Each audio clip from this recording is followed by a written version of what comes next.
وعلیکم السلام۔ یہ سوال محمد عبداللہ کا ہے۔ حضور حضرت اسماعیل حضرت ابراہیم کی کس زوجہ میں سے تھے؟ جی جناب اسماعیل علیہ السلام کی والدہ ماجدہ سیدہ ہاجرہ سلام اللہ علیہا ہیں۔ وہ بادشاہ مصر کی صاحبزادی تھیں۔ بعض لوگوں نے کہا کہ وہ ان کی لونڈی تھی، ایسا نہیں ہے۔ تحقیق یہ ہے کہ وہ بی بی ہاجرہ سلام اللہ علیہا بادشاہ مصر کی اپنی بیٹی تھیں۔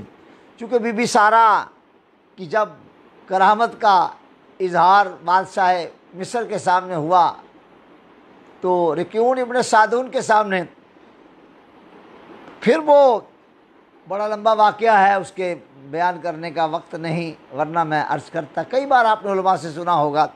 پھر اس نے کہا کہ یہ جو میری بیٹی ہے یہ بھی آپ کی طرح کے جذبات رکھتی ہے، اور پھر کہنے لگا ہاں اجرو کے اللہ دعائے کے، یہ آپ کی دعا کا اجر ہے، صلہ ہے، اس کو بھی آپ ساتھ لے جائیں۔